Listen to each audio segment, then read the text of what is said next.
Hello and welcome to Indiana University Northwest Partners in Conversation, sponsored by the Center for Urban and Regional Excellence. Today, this is a second series in a three-part series, or second video in a three-part series, Racial, Social, and Ecological Injustice, an Era of Assimilation from 1888 to 1896 in Jasper County, Indiana. And Jasper County, Indiana, again, is just to the south of Lake County. My name is Lora Mendenhall. I teach in the English department at IUN. Our first video series was a condensed history of St. Joseph's Indian Normal School in Rensselaer, Indiana. Today, we will look at why discussing the United States Native American boarding school era is important. And then later, the third part in our series is equitable racial, social, and ecological restorative justice. We have a very special guest speaker today and very honored, extremely honored to have him here with us today, Dr. Joseph Marshall III. He is the author of 18 books and 3 forthcoming books in the coming year, or in this year, 2023. I'd like to wish him a hearty congratulations. He is winner of the Owen Wister Award from the Western Writers of America for 2023. He received the Crazy Horse Memorial Educator of the Year Award in 2022. Dr. Marshall's an educator, administrator, actor, founding board member of Sinte Gleshka University, president and charter board member of Lakota Youth Development, public speaker, fluent Lakota speaker, an elder U.S. Marine Corps veteran, traditional Lakota bow and arrow craftsman, wilderness survival specialist, and a good friend. I told him, Joe, you've never steered me wrong. So those are hard to come by. So I'm going to have Dr. Marshall go ahead and give us a well thought out lecture today. So here is Dr. Marshall. Thanks, Laura. Thank you, Dr. Mendenhall, for this opportunity to talk to you a little bit about boarding schools in Indian country. That's the title of my presentation. And it's in 3 parts. The beginning, the 1950, after the 1950s, and the future. The beginning. As with reservations, boarding schools were not a native concept. It was a system forced upon indigenous inhabitants of North America by Europeans in Canada and the United States. Some of the first schools were established in the 1700s among the Eastern tribes, mainly by churches. The first US government-funded school was Carlisle Indian Industrial School at Carlisle, Pennsylvania, which opened its doors in 1879. It was the brainchild of an Army officer, Captain Richard Henry Pratt, who advocated the kill the Indian and save the man approach. That mindset would be the guide for all government and parochial boarding schools. While the stated purpose of both government and parochial boarding schools was to civilize and educate Native children to participate in American society, the actual purpose was to strip away all connections to indigenous heritage. The added incentive for church-affiliated schools was to convert a captive audience to Christianity, another path to killing the Indian and saving the man. The first step for boarding schools was to take children from Native parents and communities, always by force, if Native parents resisted. Although a very small percentage of Native parents actually allowed their children to attend, all others were forced. And it is safe to say that all Native children went to boarding schools against their will. On the Lakota reservations in what is now South Dakota, children were literally pulled out of their mother's arms by soldiers or other agents of the federal government, loaded in waiting wagons and transported miles by rail, often hundreds of miles, to the school. Some version of this scenario was repeated across the West for decades, well into the 1950s. The Bureau of Indian Affairs within the Department of the Interior was the agency tasked with running the government boarding schools. Church schools were given permission by the federal government to establish missions and build schools on reservations. Many were given land grants to do so. Lydia, Whirlwind soldier, is a Chango Lakota woman, clearly remembers when she was 5 years old, the day a large black car arrived at her parents' home, and two men in black suits took her and the sibling away. She tearfully recalled watching out the back window as they were being driven away and not knowing what was happening or why. If the trip to the boarding school was not terrifying enough, the arrival at the school was even more traumatic. Confusion and apprehension was constant. The horrifying reality for children was that they were away from their family, the parents and grandparents who had nurtured and protected them all their lives. Add to this, not knowing the language spoken at them by their white handlers, then we might now be able to understand why confusion and apprehension were constant. Arrival meant being herded and made to move and stand in lines. The next steps in the processing was usually to discard all traditional clothing and personal items, issuance of new strange clothing, and haircuts, especially for boys. Somewhere along the line, they were made to bathe, which was certainly not a new concept for native children, but taking a bath in a metal tub or bucket was theretofore unknown. For native societies where modesty was a virtue, especially for girls, being forced to undress in front of strange adults was, to say the least, unpleasant. All of the foregoing occurred within the first few hours of arrival, and it was only the beginning of life under the total control of the system and people quick to punish for the smallest infraction of rules that confused and frightened children who didn't know or understand. Long hair for both males and females was common to most native societies. One of the most devastating initial experiences at boarding schools, especially for boys, was to have their hair chopped off. Long hair was not only cultural identity, but individual identity as well. Although long hair was part of white society at the time, it was deemed uncivilized and unclean among Native people. Perhaps the most damaging factor was forbidding the use of Native language. To put it bluntly, Native children were punished for speaking their native tongue and forced to learn English under constant duress. Speaking their native language and resistance to learning English, whether intended or not, was instantaneously and severely punished.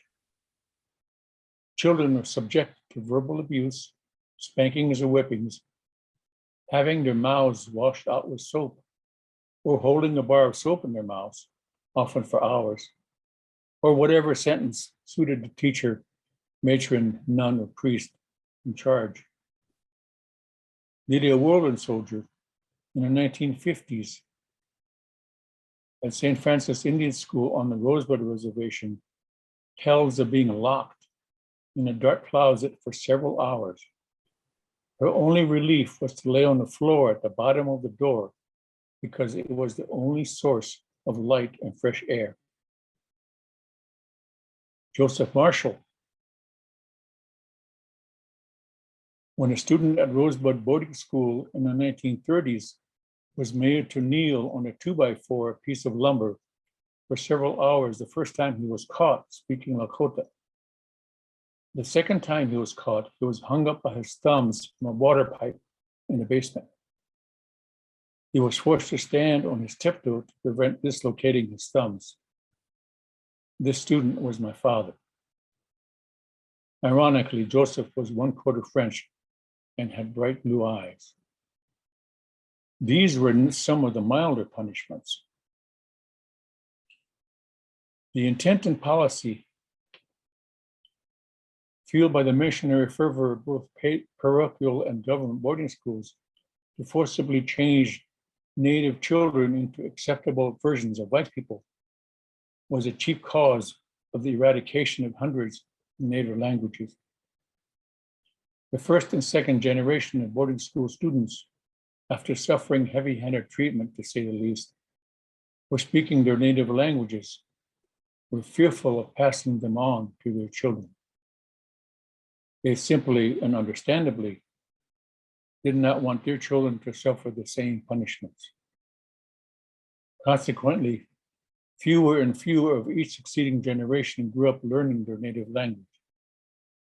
This is a sad and tragic reality for all the Native tribes whose children were forced to attend boarding schools. One aspect that is difficult for Native boarding school students or survivors, depending on one's viewpoint, to talk about is the punishment and abuse at the hands of matrons, teachers, priests, and nuns. Most of it was immediate, painful, and severe. As stated before, it ranged from scoldings to whippings and the withholding of food and being forced to bathe in cold water in the winter. In the 1960s and 70s came revelations that boarding schools frequently had cemeteries where children were buried. How those children had died was not often reflected in records maintained by the entity operating the school. When student deaths were mentioned, often the general cause stated was illness. However, as more and more boarding school students began to tell their stories, some of them described the frequency and extent of physical abuse and punishment they suffered or witnessed. Spankings or whippings with a whip, belt, or paddle boards were common. This type of extreme physical punishment and abuse, we can surmise now, was a probable cause of student deaths, more so than illness or disease. One boarding school student went so far as to say that some children died of broken hearts, the sad consequence of being separated from families for months, in many cases for years. Even more in the unspeakable category was sexual abuse, perpetrated primarily by male employees, including priests, and by some female employees, including nuns. Such atrocities were and are understandably difficult for victims to talk about. If Native children separated from families was the worst that had happened, the resulting trauma would probably not be as serious. However, the impact is compounded by physical and sexual abuse and further exacerbated by the denial of language and culture and prolonged separation from families. The psychological impact of the boarding school experience is reflected in the addiction to alcohol and the aberrant behavior in later life, such as lying and stealing, virtually unknown in many Native societies before the arrival of Europeans. Another harsher consequence was mimicking the actions of authority figures, further resulting in spouse and child abuse in Native families. Boarding schools continued strong well into the 1950s, still espousing the kill the Indian and save the man mentality. As more and more white-controlled public schools were established on or near reservations, Native families saw them as an opportunity to keep their children at home. Although white public schools inflicted different kinds of hardships on Native children, but overall, not as severe as government and parochial boarding schools.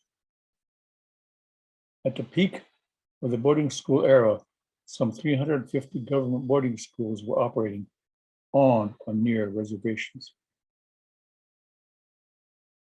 After the 1950s.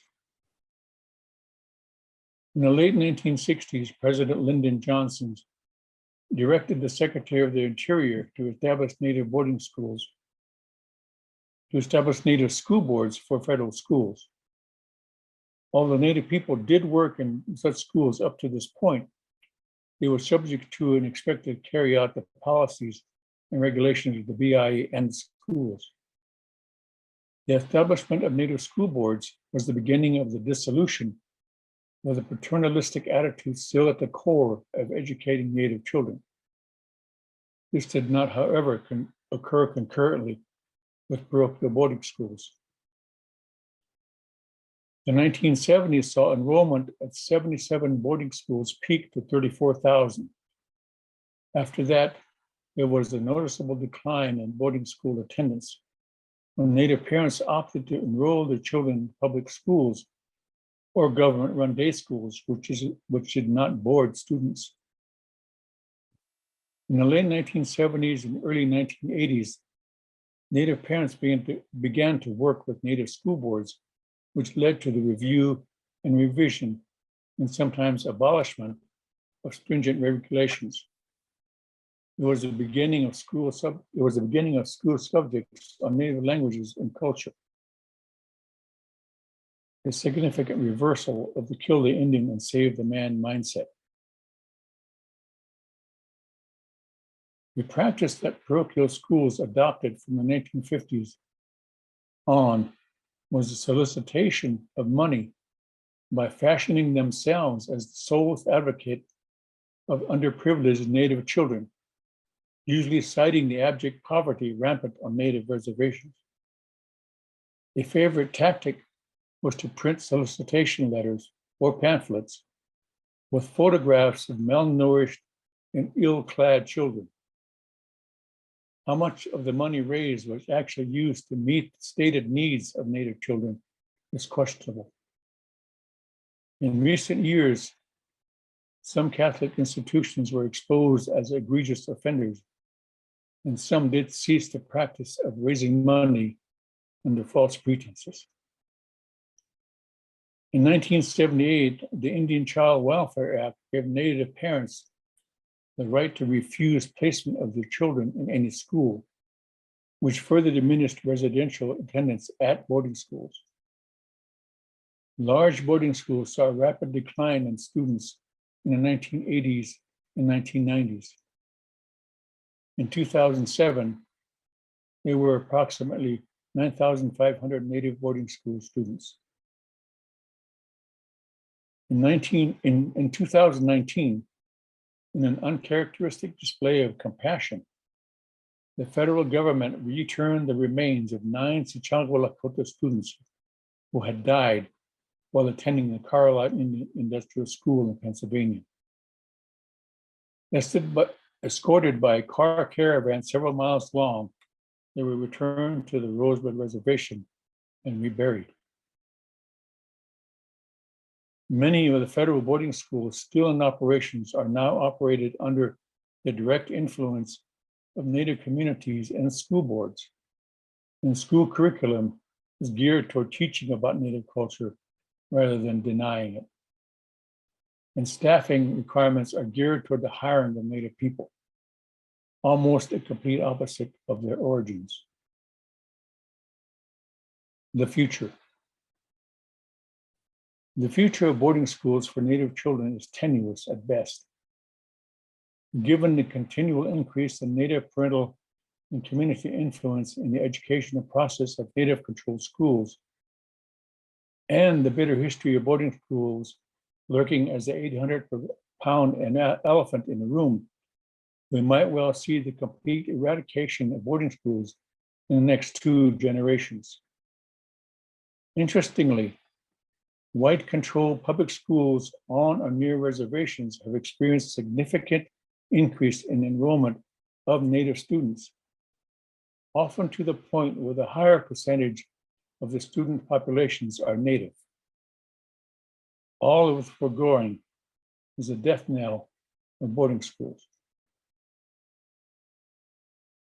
Boarding schools, both government and parochial, are the consequence of interaction between Euro-American society on one hand and native tribes on the other. Those who perceived themselves to be conquerors forced all aspects of their so-called civilization on those who they looked upon as the conquered. The surviving native nations and tribes across this country are still in the throes of cultural upheaval as a result. Although the past 2 or 3 decades have seen a decided shift toward cultural recovery, including the balanced teaching of history and the resurgence of native languages, the decline of boarding schools may be a consequence of the latter. The sad and tragic history of boarding schools must not be ignored. Some Native communities are of the mindset that reparations should be made. Some, however, would rather that the true and unvarnished history of that chapter of American history be told. Thank you again, Dr. Marshall. course. Looking at Native American boarding schools, we had discussed earlier the impact of boarding schools on all people, non-Native and Native. So Right. what are your thoughts about that? Well, certainly, I mean, the whole purpose of the lecture was, to talk about how and why it impacted Native kids, Native students, and Native families, and the Native community at large, from going back 3 or 4 generations, even until today. But we can't overlook the fact that the impact was also there, or the lack of it, in the non-Native community, because for so long that history has been overlooked. It hasn't been told. It's been denied. It's been interpreted falsely by some in the non-Native community or the white community. So the impact goes both ways, and it has an adverse consequence either way, because we can't deny that boarding schools, because they were used to eradicate Native culture, was an engine of white American society, and it did have an impact, and the impact on white society was simply not knowing, because we're all entitled to know what our history is, whether we like it or not, whether it's nice or not. We're all entitled to know it. We had talked about different depictions of the boarding school era, and I know you were in a mini-series, Into the West, and Right. there's a segment there with Carlisle, where a young man that gives an illustration of what you spoke of earlier, kind of the process when students arrived at one of the boarding schools. Can you maybe give us your thoughts about that particular scene? I know you were involved in that series. Correct. And the scene that you're referring to is one where one of the characters, one of the young male characters, his name in the film is Voices That Carry, and he's a Lakota. And initially, he is resistive to everything. He runs away when there's an attempt to cut his hair. He puts on new clothes, but when it comes to cutting his hair, that's when he draws the line. And he's chased all over by the matrons and people at the school. And finally, he's cornered, and there's no alternative for him but to yield to the overwhelming conditions that are there. And so he sits down in the middle of a yard, and he takes out his own knife and he cuts off his own hair. And to me, that was sort of, first of all, he's a composite character of all the Native kids, probably, especially the Native boys, that had to endure that kind of experience, and is representative of what exactly happened. And happened to all those kids. And it was a very impactful scene to film, and it had an impact on everybody who was watching the scene being filmed. Not only the actors, but the people who were behind the camera as well. So it was interesting in that sense, and it was very representative of the boarding school era. Thank you. I know we talked earlier as well about education and a sincere acknowledgement of the boarding school era. And I know Deb Haaland, U.S. Secretary of the Interior, recently, I believe it was in October, visited Sinte Gleshka University, the Rosebud Reservation. What are your thoughts? What's the significance of that acknowledgement and then further that visit? Well, I think acknowledgement is the beginning, but it's critically significant because for so many years, the history of boarding schools have been totally ignored by one segment of society, white society. People just did not want to talk about it.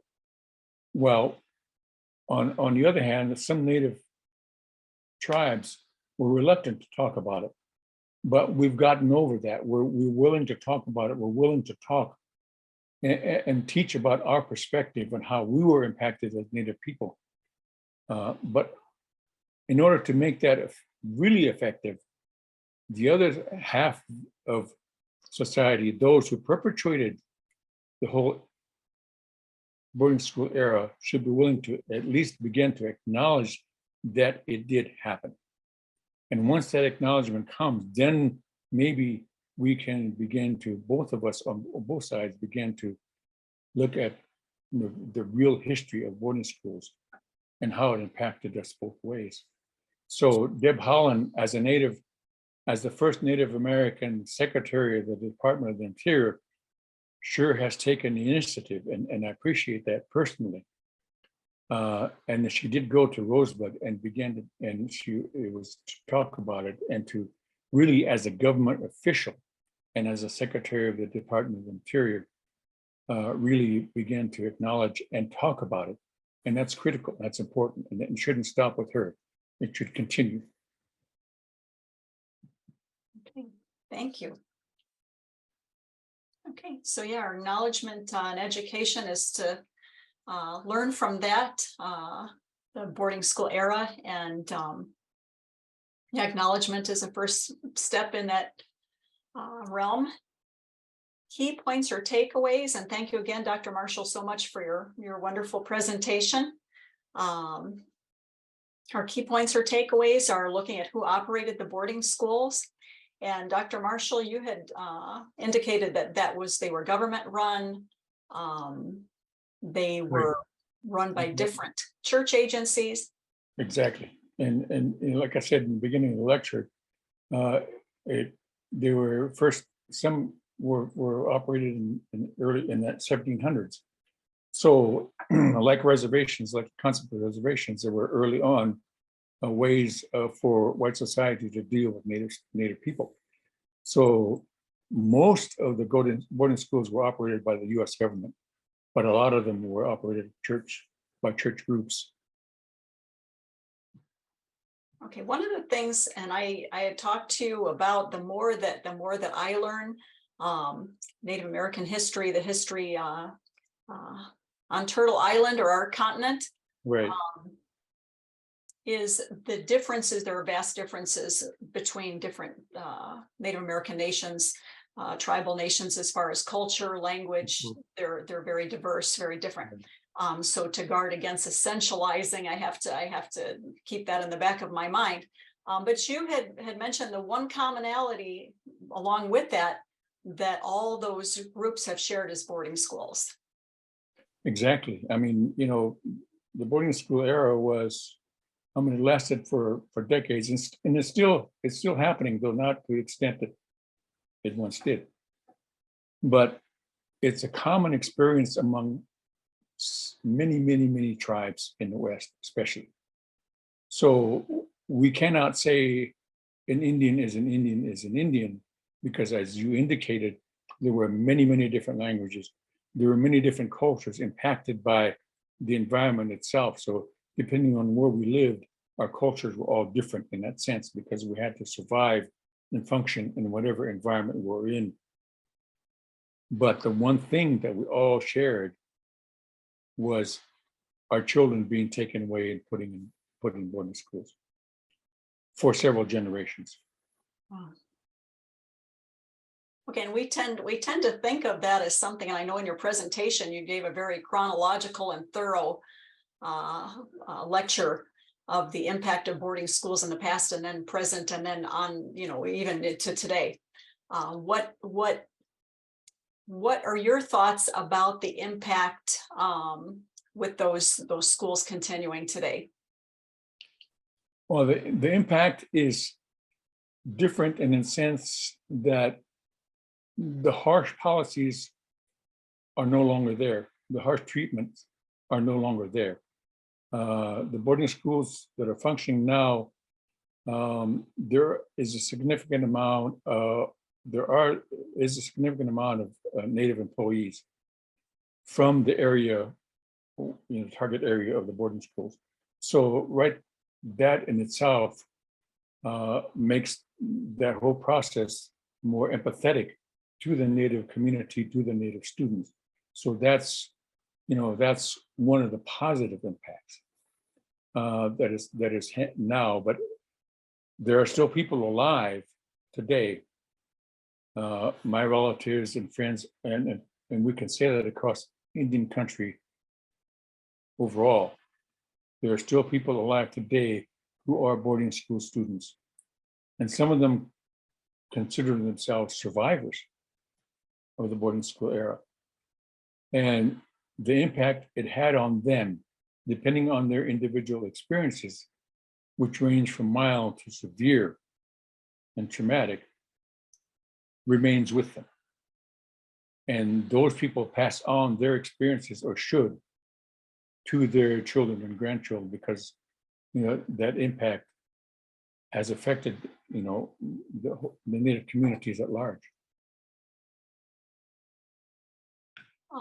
And the importance of teaching a comprehensive history of boarding schools.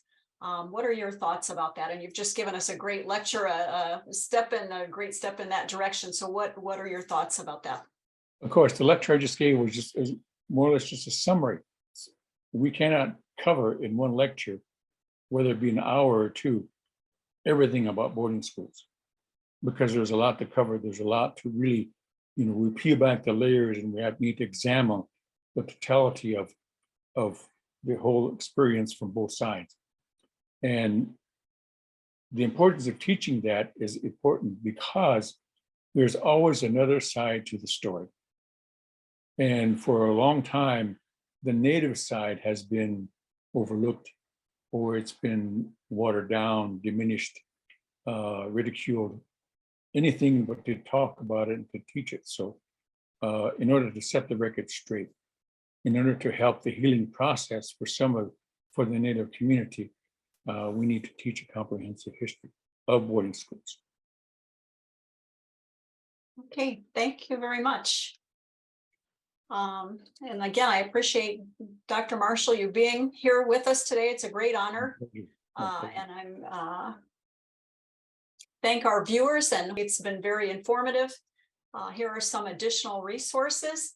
Dr. Marshall's book, Crazy Horse Sweeps. I've actually read, I think, most of your books myself. So just wonderful reading. I know we talked about Lakota Way, the first book that I read by Dr. Marshall, and I've just kept reading your works from there. So I'm recommending Crazy Horse Sweeps, which I think came out 2019. So that's a current book. And then there's another one to you, We Shall Return. You have 3 books in the works, so we very much look forward to those. The Into the West mini-series there by Steven Spielberg is also listed.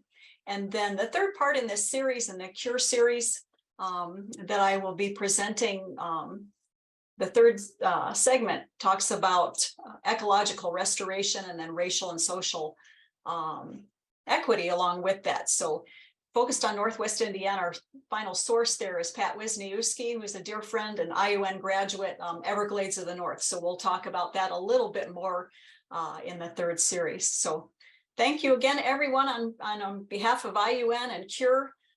Delighted again to have Dr. Marshall with us, and thank you very much.